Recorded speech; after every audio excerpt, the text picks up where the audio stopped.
Hello, everybody, wherever you may be watching. This is Sundays with Striker. We are back after 4 long months away because I just couldn't get enough of AAU basketball, and you can see it on my shirt. Before we get started, I want to shout out Triad First 48 Blue Chip Basketball Academy, Coach Keyshawn Bishop, a top-notch event.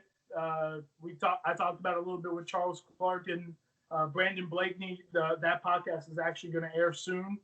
On as we're recording on Friday, so obviously it's not Sundays with Striker, but here we are. We are back and happy to be back, and I'm happy to have a great friend of mine as our special guest today, ENC Moments founder Junius Smith III.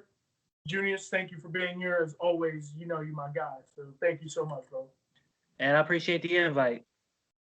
Absolutely. We're going to get right into it. I know a lot about Junius already. If you don't know, he's written for the Associated Press, the Fayetteville Observer, the Kinston Free Press, News, and now he started ENC Moments. Oh, the Flourish Post as well.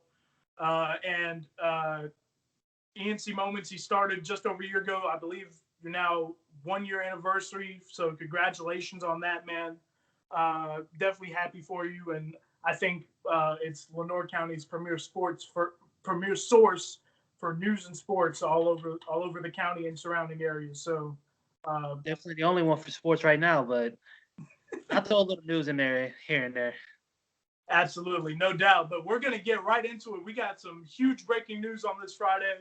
The NCHSAA, along with their guidelines for basketball, which I'll get to in just a little bit, they've released their realignment assignments starting next school year. And the significant news in Eastern North Carolina and in our areas, respectively, is that the Kinston High School Vikings will be going down from 2A to 1A. Junius, what is your immediate reaction to that? Well, my immediate reaction, I can't say on camera. However, all I can say is this is just absolutely crazy.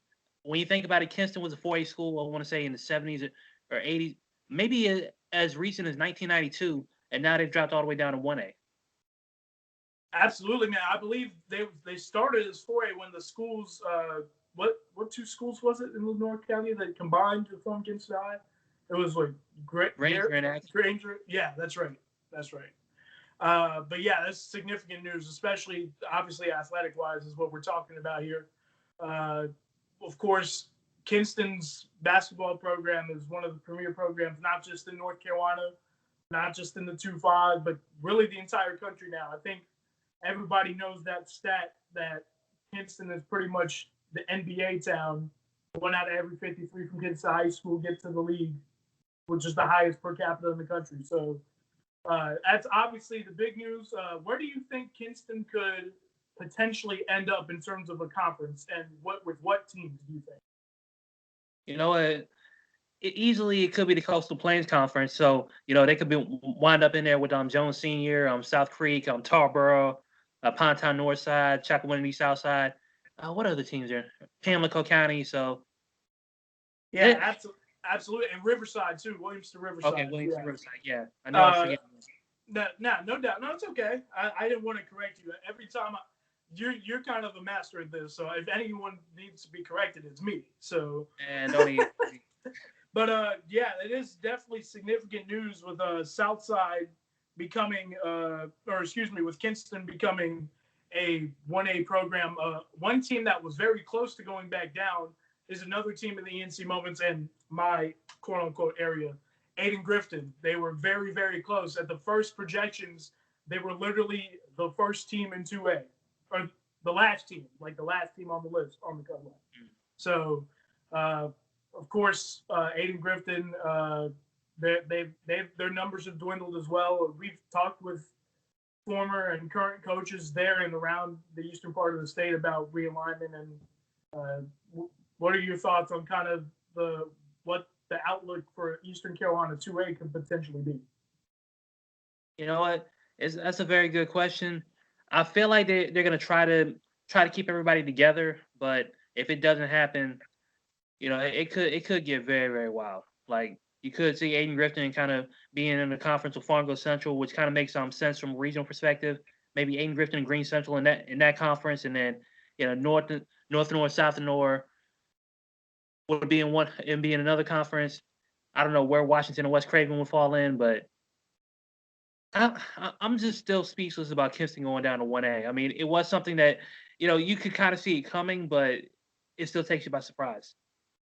Yeah, absolutely. Considering how many students were at Kinston when it first formed, and all the way Right. through the decades, and I mean, I've gotten immediate reaction when I literally just posted it on my Twitter account about 10 minutes ago. So the reaction was surprise from a lot of people. So I'm sure you're not alone on that. A lot of schools, though, from the WJG sports coverage area and yours, some have moved up, like teams that you've covered as well, like teams like Eastern Wayne. Eastern Wayne is now down to 2A. Clayton, for me, Clayton and Cleveland, they now went up to 4A, which is not a surprise, but it's still pretty significant news, obviously. DH Conley as well. That's a team you and I both covered extensively over the last several years. They're Right. now up to 4A. South Central now down to 3A. A lot of schools stay put. North Lenore, South Lenore stay put as well, like you mentioned. But really, realignment is it's always a crazy time. Now you can start thinking about like what teams could be in what conference. Like you think Princeton now up to 2A, but their rival Rosewood stayed 1A. So it's really significant. Of course, realignment runs through 2025, so it's every 4 years they do realignment. But Right. enough of me talking. We're gonna move on a little bit. ENC moments. What do you think of the progress that you made on ENC Uh, moments? it's very up and down. I think the biggest thing that kind of scared me was back in March when everything got suspended and then eventually canceled as far as sports went. And I was thinking to myself, I don't think that I'd be able to actually keep ENC moments going. So that was back in March, and somehow was able to weather the storm. And I can't thank the communities enough. I mean, not just the ones here in Kinston and Lenore County, but Greene County showed a lot of love. Pitt County showed a lot of love with Aiden Griffin and Farmville Central. Like it got to the point that people from Farmville Central actually thought that I was with like this, like the Daily Laconic or the Daily Greek. Reflector. Yeah, both of those. Oh, that's right. I forgot it was two. Of course, you've had a you've had a really big impact on the community. Of course, sports wise, I think people everywhere kind of know. When Junior Smith III's at a big game, or when Junior Smith III is at a game, it's a big one. It's big time. So we'll move on a little bit to kind of how basketball has started in the area a little bit. You were at Orlando Pera versus John Paul. How did those two games go, and who are some of the standouts from both of those games? I'll start with the boys game. First off, Parrott has a tremendous backfield. Mir Moore, he got the game started. He had 15 points, 10 in the first half. But Nick Harrison absolutely shot the lights out in the second half. By the way, Parrott won 58-45. So that was Clay Harrell's first game and first victory. But Nick Harrison, 24 points in the second half, 6 of his 8 3-pointers, 31 points overall. And what's funny is last year he tied the record for most points in a game for Parrott with 37. And if he had a better first half, he might have broke it last night or Thursday night. Well, how was the girls' game? How did the girls look? The girls look pretty good.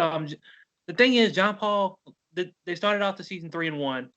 Parrott, they're now 3-1 on the season after a 46-33 win. And what's crazy about it, they were missing a lot of shots. I think Parrott shot only 29% from the field, but they forced 48 turnovers. 48? 48. Well, knowing you, I know you keep count of everything, so I definitely believe those numbers, of course. Yeah, 30 in the first half, man. It was absolutely wild. Like they ran kind of like a pressing defense here and there, and it really got the same side of the element. And the crazy thing about it, you would think that Virginia Edmondson would be carving them up, but she had a pretty quiet game. I think she had like maybe 4 or 5 points. It was Rachel Okonkwo. She had 15 of her 17 in the first half, but Carolina Wano had 10 points. That like she scored Parrott's first 5 points, and then when John Paul tried to mount a bit of a comeback, she scored 5 points in the fourth quarter. It kind of held them off. But The offense struggled, defense was tremendous. Absolutely. What do you think is kind of the season outlook for them? And even as we could probably like now that we're in December, we can finally start talking about public school basketball a little bit. Yes. But we'll start again with Parrott, and then we'll work our way through the Eastern Carolina 2A conference since most of the teams in the ENC Moments area are in that conference, and then we'll talk about Jones Senior as well. But we'll start again with Parrott. What do you feel is their season outlook? Do you believe that both the girls and boys can potentially contend for a conference title, or will it be a challenge? What do you think? I think for the boys it'll be a bit of a challenge. Like Parrott doesn't really have a whole lot of height. And even though, that backfield is tremendous, if they're not able to run and gun, it could be a bit of a problem for them. So I do want to see what happens in the next week or two. I could be off. You never know. As far as the girls, they didn't win a single game in conference last year. And I think that's kind of motivated and fueled them. They've got a lot of experience on the team. They they want to show that last year was kind of a fluke. And, Virginia Edmondson, she went down on 10 games into the season after she was putting up some monstrous numbers and everything. So they started off 10-0 with her. No, they started off on 14-1, I want to say, 10-0 with her, and then they kind of fell off a cliff after that and finished the season on 17-7. So it's going to be interesting to see what happens. And if I'm correct, when Edmondson went down, is that a dog, by the way? Yeah, that's hello, buddy. Hi. You wanted to be on the show? Yeah, she just. Oh shoot! Excuse my fault. But it's okay if the dog wants to do any what's the dog's name, by the way?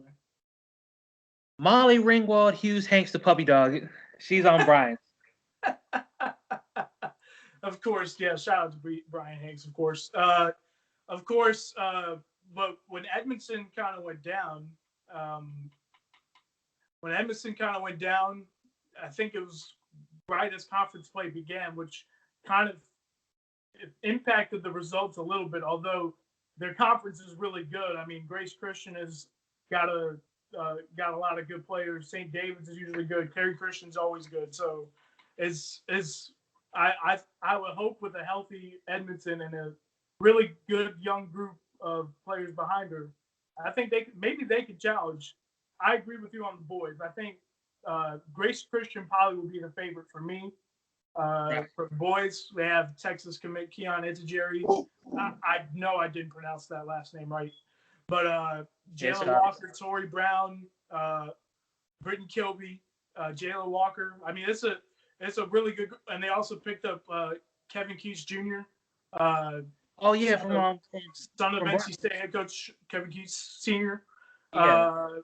They got a good team, and St. David's and Kerry Christian will always be challenges because conference play is always big in that area. But yeah, hopefully good season to come for both Parrott squads as we move into the Eastern Carolina 2A.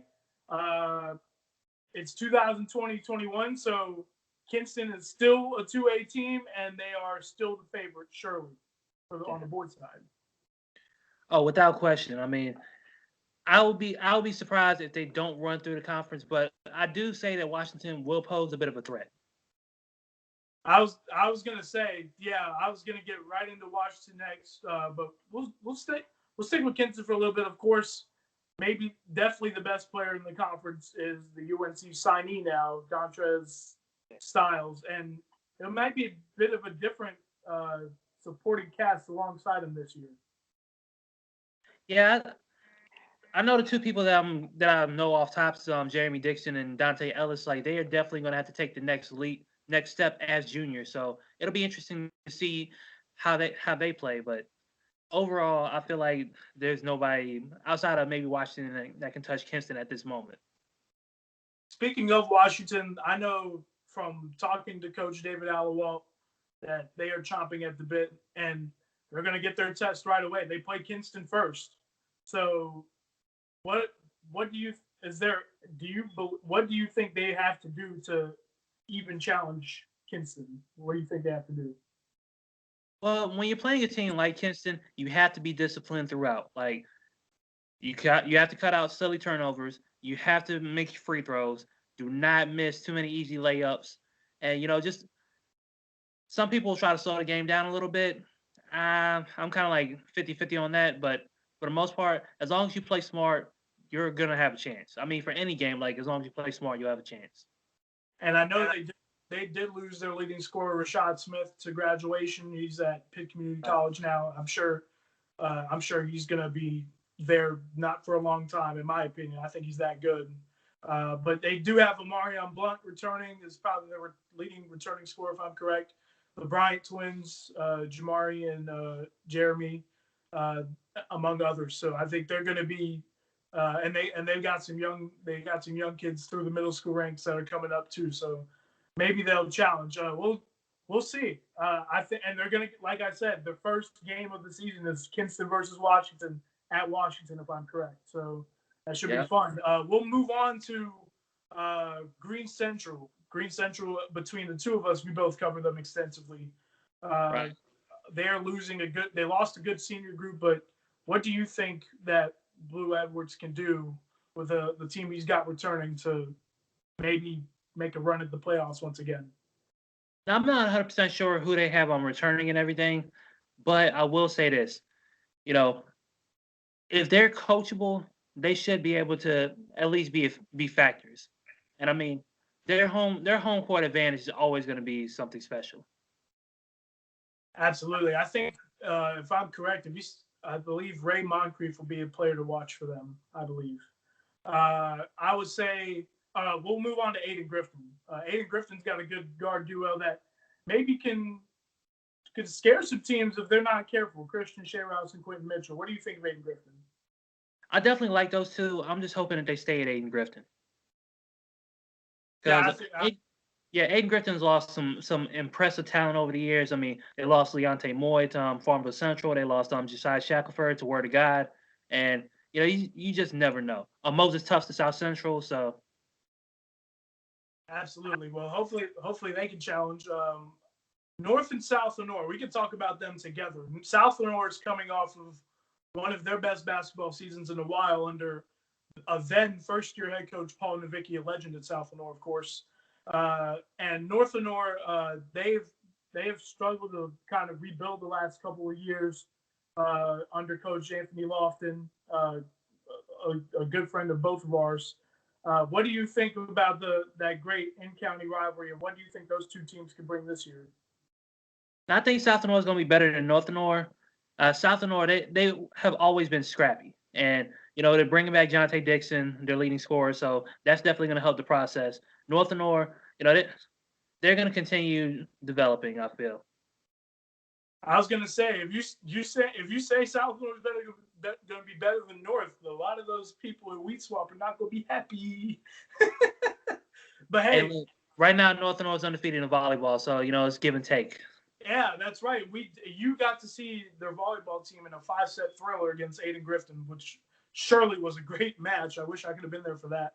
And I got to see them 2 nights ago against a really good improved Washington team. But I think we'll just cap it there on the boys' side. On the girls' side, once again, Kinston has kind of been ruling the conference for basketball on the girls' side.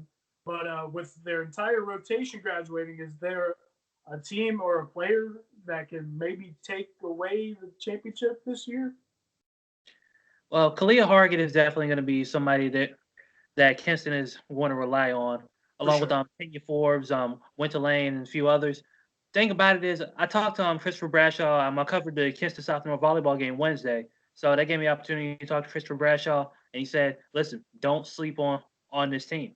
They're always going to have the athletes. They're always going to have some impressive players. And, even though they're going to be a lot younger, they're still going to be tough. Like, I think about that, that core group of seniors, like when they were freshmen 4 years ago. That's a great group. Like, I've been here too long, but no, I remember the first two times they played South Lenore. Like, South Lenore won the conference that year. So they swept Kinston in the regular season, and then they got to the conference tournament, and Kinston beat them there. So that was a sign of things to come. So, Kinston might take their lumps early, but give them time, and they're going to be a formidable foe again. I would not go against the team coached by Christopher Bradshaw. That's what I know. But with that being said, Another in-county team has a very good shot at winning this thing, in my opinion, and that is the North Hawks, led by the recently offered by Winston-Salem State guard Ashanti Lynch. Yeah, Ashanti is tough. Like that, you can't say Oh, and anything. ENC Moments Player of the Year, Ashanti Lynch. I have to make sure. That too. Yeah, Ashanti Lynch is absolutely no joke. She's a problem. Like there's so many different positive superlatives you could throw her way. What I do worry about, just rest of the supporting cast. Now, Janiyah Jones is going to be very very tough. But outside of that, they lost three very, very good seniors, Amelia Lynch, Integrity McPhail, and Kanaja Taylor. So my biggest thing is what is the bench going to be able to provide? Because, they made it to the fourth round last year, but essentially it was with 5 or 6 players. Yeah, that is going to be a challenge for Coach Woolley's squad, but with Ashanti Lynch, I think we can both agree that she's the best returning player in the conference for sure, I would say. Easily. And really, players win when it comes down to it. Talent wins, but I think it's going to be a battle between those two, Kinston and North Lenore. But South Lenore has always been a winner, and Coach Mooring has a good returning group coming back. Although they did lose some key seniors as well. Yeah, they lost Destiny Hall, but I think that's pretty much the only significant loss that they had. I mean, they're gonna have their bigs, Jenna Corwin and Jaquan McLean. So you got a couple 6-footers right there. Tyra Graham, I hope is able to make the next leap. They're definitely gonna need some ball handlers. Tiffany Kroom. So they've got a nice base there. For sure, Washington as well. Washington has a new coach as well. I forgot his name off the top, but they did lose Ralph Biggs to John Paul II, who you got to see coach yesterday. But they've usually been, although last year was kind of a down year after losing a great senior group from 2019. They're kind of a middle of the pack team. But what do you think about Aiden Griffin as well? By the way, as far as Aiden Griffin girls, like this may be a rebuilding year for them because they did lose a few seniors. So we'll just have to see on them. Like with anybody, the jury's kind of out, like outside of the 3 Lenore County teams. I mean, even Green Central, I feel like they might be a little more improved because, I've happened to see Kamaya Frazier and Angel Hill putting in some work, and I feel like the two of them will be able to help that team out. Absolutely. I was getting ready to ask about Green Central. Kamaya Frazier will definitely be a team to watch in the conference play. Of course, losing Janasia Edwards is a tough loss. Imagine if they had her back for one more year. I think they'd surely be in the playoffs. Maybe. I'll say maybe.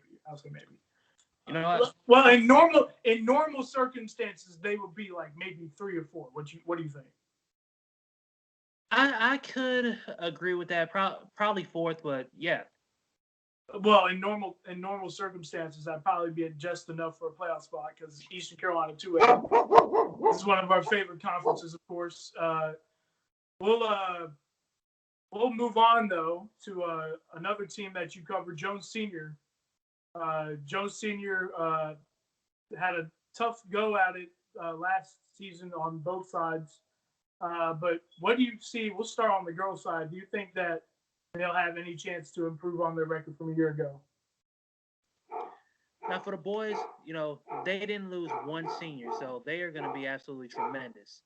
Even though they have a new coach and everything, they started to pick up their stride later on in the season, and I feel like they're going to be absolutely tremendous this year. I don't know if they're going to win the conference, but they're going to be up there. As far as the girls, it's going to be another rebuilding season. I was going to say, Jaimin Jones is a player to watch out there. He's a 2022 guard, can really play. I agree, though. I know that both teams kind of struggled a bit, but until the end, yes, you're right. The boys did kind of pick it up at the end. But I really hope that they keep that group together and Coach Todd Seymour can make them a winner. But it's going to be in a tough conference because Riverside probably is looking at being the favorite, arguably. I would also put Pamlico County and Tarboro in that conversation, depending on what they have in terms of players that play multiple sports because you never know.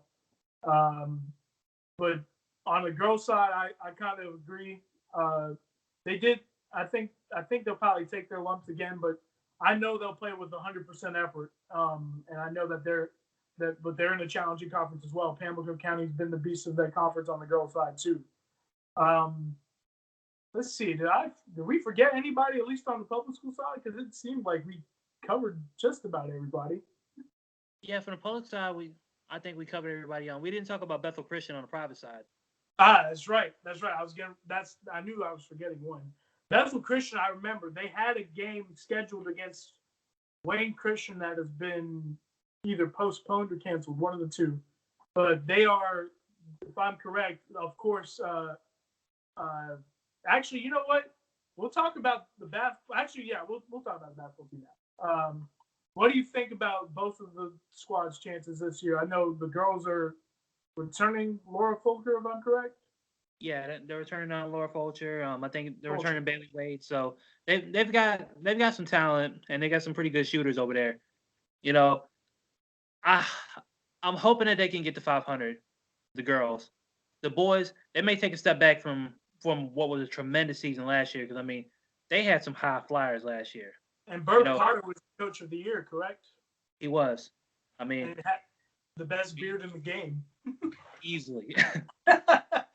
No doubt. You know how much we got a lot of love for Bethel Christian. And speaking of, thanks for mentioning Bethel Christian because now we can move on to talking about the 2-5-2 ruling 8-man football this season, starting with Bethel Christian winning. Yeah. So why was what were the keys to Bethel Christian's victory over a much improved Pungo Christian program who deserves a lot of credit for getting the states? Running the ball down their opponent's throat. Like Bethel Christian had over 470 yards rushing in the game against Pungo Christian. Yes, you heard me correctly. I believe you. You're the stat. You're like when Tony Reale was stat boy on Pardon the Interruption, bro. I'll take it. But yeah, But yeah, who were some of the key players in their victory? Jalen Sims had all 5 touchdowns and 235 yards, I believe. Logan Bullock had 111 yards, and including a 48-yard run with like a minute to play to clinch the game. And then Gabe Gurley had over 130 yards himself. No doubt. I was going to say Jalen Sims is somebody Coach Rick Crowder mentioned to me a lot over the last couple of years, saying that once this kid gets to consistently play at the varsity level, he will be a big star for them, and that's exactly what happened in States. Once again, though, we got to shout out Pungo Christian and Coach Keach. I remember going to their first football game. If I'm correct, they played Halifax Academy, and they lost. They lost by 2 on a go-ahead touchdown with 20 seconds left, and Halifax ended up being really good that year.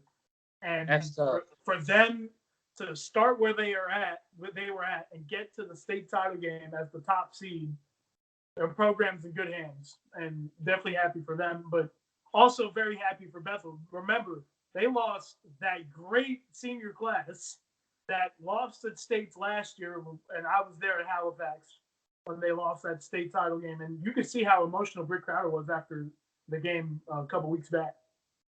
Right. And, Rick Crowder gave me the best line of probably the entire season. Just because, we may be saved, but we're not soft. And they certainly played like that. I was going to say, absolutely. But yeah, once again, losing that great senior class, they had 2 heartbreaking losses in the playoffs back-to-back years. They had the big lead at Northeast Academy and couldn't hold on. Lost big at Halifax. But for that's kind of a redemption for them. And their second state title in, 5 years now? Right. They won in 2016 when they had Javon Edwards running for 3,000 yards. Is there a second guest on the show? Is there another guest behind you? Yeah, that is Stormy. Oh man! Okay. You know what? Next time we do a Skype, if I'm ever back on this show, I am going to make sure that I either do this at home or Hey, no, it's okay. No, I love no. The animals are cool. I mean, I had when my previous roommates were here. I had my cat on the show. He like sat on my lap. It was funny, but it's all good, man. This is what this show is. It's pretty wild. But speaking of redemption that I talked about with Bethel, another team got redemption as well, and it's Arundel Parrott, the Patriots football team defeated St. David's. No, well, now they defeated St. David's in the semis. They beat it John was Paul. John Paul. That's right. My apologies. Yes, but for Parrott, after losing on their home field on just by one play, essentially after being down the whole game, Yeah, losing that group of seniors and being injury ridden through the beginning of the year to get all the way back to states and win on the road, it's got to be very satisfying for Matt Beeman and company. So how did they get the job done? oh my goodness. So John Paul actually took a 13-0 lead, and then they picked off on Cole Dawson, and it seemed like they were going to go for another score. Parrish defense stepped up. Cole Dawson absolutely balled out from there, and Parrott actually scored 40 unanswered to take it. Wow, 40 unanswered. That is just who I know. I know Cole Dawson is the transfer from Green Central. Right. He did. I believe he started for them for the most part of last season. He did. And of course, with Trey McLaughlin graduating, they needed some running backs to step up, and Morgan McFall was one of those guys. Morgan McFall and Cole Howard both stepped up, and Nick Harrison is going to be in Saints nightmares for a while because he had 7 catches for $138 and a touchdown against John Paul in the championship game for football. Then comes back a couple weeks later, lights him up for 31 on the hardwood. Like, ooh. Yeah, I was gonna say I don't think they want to see Nick. I think they'll be happy when Nick Harrison graduates. yeah. But we do have to commend John Paul though. This is year 2 of their program, and they made it to the state title game in year 2 under Sean Murphy, and they lost a good group of players themselves to transfer in other areas too. So definitely got to commend them. But for Parrott and Bethel, 2 ENC Moments teams, back-to-back nights to win states, it's got to be really cool. And now I just need to see them play each other in the regular season. Oh, here we go. This is what I was waiting for. I was waiting for one of us was going to mention this at some point, but it has to be done. Look, we need champion versus champion. I know it's been a while since Bethel and Parrott have played each other, but why not? Do it for the city. Do it for the K. Bethel versus Parrott. I don't care where it's at. Just make it happen. All right, so they played each other twice, and they split it. So in 2016, Bethel actually, like since they brought their program back, that had been dormant for 38 years, Bethel Christian's first ever win was against Parrott. Wow. And that set up a string of 9 wins on the way to an easy state title. And then Parrott, they kind of lost their way a little bit, but they rebounded and defeated St. David's in the state title game. So this was the second time that both teams have made it. So immediately you just kept hearing Battle of State Champions in 2017, and that's when the season opener happened. And I felt like it was Bethel that was talking more junk about it because it's like, hey, we beat Parrott the last time, we could do it again, and they went up 22-12 at halftime. Parrott made adjustments, outscored them 30-0, won the game.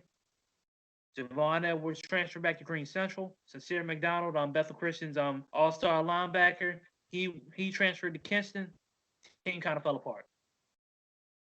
Well, hopefully that. By the way, this is a story I know you told a lot of people. So this is, I want my viewers to know this guy right here. That's my guest on the show is a huge historian of sports around the eastern part of the state and really just in general. So and that's and of course Junior's is my boy, of course, But we'll kind of get. By the way, once again, congratulations to Parrott and Bethel on winning their state titles. Very happy for both programs. I just want to say, though, I feel bad a little bit because I wanted to see Bethel play, and I just hadn't been able to get. I only got one 8-man football game this year, which stinks. And you know, I'm like the biggest 8-man football guy. But I feel kind of bad because the one game I saw Parrot, they lost, and they didn't lose a game after that. So maybe It's it was crazy my when you think about it. maybe it's my fault. So sorry, Coach Beeman and the crew. My bad. What game was that? Fayetteville Christian? Yes, when Fayetteville Christian traveled to and by the way, you and Brian have done a great job on 960 of bull calling games. So really the entire all of y'all have done a really good job with that. So I got to commend you guys. Maybe if we do this thing during basketball, you can hit up your boy with the pro. Let's see. Last thing, just kind of give me your thoughts on your favorite NFL team, the Los Angeles Rams, and how they've been doing this season. Let's see. You really want me to use profanity on this show, don't you? Nah, seriously. I just wanted to get a laugh or something. Nah, all right, but seriously though, they are very much in the playoff hunt. I know you don't like Jared Goff one bit, but still in the playoff hunt. Imagine what we would do with a competent quarterback. Well, I'm not even gonna say competent because he'll have some decent games. Like, I'm not gonna sit back and just rag on him for no reason. Even though against San Francisco, he was the sole reason why we lost. I'm just gonna go ahead and put that out there. And I do worry because the Rams played the entire NFC East. So that was basically 4 free victories right there. The Cowboys, the Eagles, the Giants, and the Washington football team. So the NFC East is just so depressing. It's like there's just 2020 in the sports division, bro. Like that's exactly it. I really hope that they all lose out until week 17. I'm not kidding. I want them to have the worst record by any division champion ever. I don't want no 7-8-1 or 7-9. I want 4-11-1 or 4-12. That's what I want. Unfortunately, realistically, it's probably not going to happen. Like mathematically, I'm hoping for like 6-10. Even 6 or 5. If 5 happens, I would cry. I'm actually, once we get off this, I'm gonna do the math and see if it's possible. But do you think the Rams can make the playoffs still, even with the play of Goff? Do you think they can? Do you think they can still make it in the tough NFC East or NFC top and NFC West? Really? You know what? They have to win this upcoming game against the Cardinals. Like, that is going to be extremely pivotal. But I feel like this team should be able to at least make it up to 10 games. That should be enough to get them in the playoffs. And I mean, the NFC West is just a very, very tough division because the Seahawks it's probably the best division in football, I would say. The Seahawks are leading it, but the Rams are only a game back of Seattle. So I mean, you've got that, and you got the Cardinals, who they're still in the playoff race. The 49ers is somehow in the playoff race, even though they've pretty much lost half their roster to injuries or COVID. Yeah, you got to commend the Niners. I mean, the Niners have literally been the most injury-ridden team in the league all season, and yet here they are. They still have a chance. You know how good a division was? All 4 teams have a chance to make the playoffs. If no excuses was a football team, it'll be the 49ers. Yeah, I was gonna say they don't. If one of like another person's favorite team got somebody, a key player, get hurt, Niners fans are gonna be like, yeah, right. So what? Yeah. Be like, I don't want to hear it. But yeah, no doubt, man. But once again, Junius has really helped me become a better writer, he even helped me become better in other areas, photography and videography, even without knowing it. And he's someone that I kind of got started writing with, at competing places technically. We were never really competitors. We always helped each other as much as we could, no matter what. You helped me more than I helped you, though. But once again, this guy's one of the very best. And once again, Junior Smith III, founder of ENC Moments. Thank you so very much for taking the time to join me on the show today. And before we go, once again, just in case nobody heard at the beginning or end of the show, where can they find you on social media, and where can they help support encmoments.com? Okay, if you look for me on social media, I'm not too hard to find. If you can spell Junius, but my Twitter and Instagram is Junior Smith the third. So Junior Smith and then I. And then as far as ENC Moments, ENCMoments.com. I got the website. I've also got the Facebook page, ENC Moments. And hey, if you want to throw a little money my way, Cash App is on Flourish Season. PayPal, I think, is the Flourish Post, and Venmo is Junior Smith the third. So I mean, it's one of those things where I write like 98% of the stories on ENC Moments. I write the other two. Yeah, I was about to say I gotta thank you, like, for covering the Kents Northern Washington game on Wednesday for me. Like that really helped me out a lot. Hey, anytime you need your boy to go to a game, I love Lenoir County. That's where I got started. Think about it. I lived in Greenville. I got started just making trips to Kinston and surrounding areas. So, and it's also at ENC Moments on Twitter as well, even though not really much on Twitter. Yeah, I really don't use that account too much. Hey, but it's up there. It could be a Black Force energy burner. I'm thinking about it. Like, it could be that might be it. Like, Black Force's mentality. Like, or I told you about this earlier about seeing somebody at an AAU event with one Black Force and one White Force. I kid you not. I kid you not. And I bet you that kid had at least 2 flagrants. Like,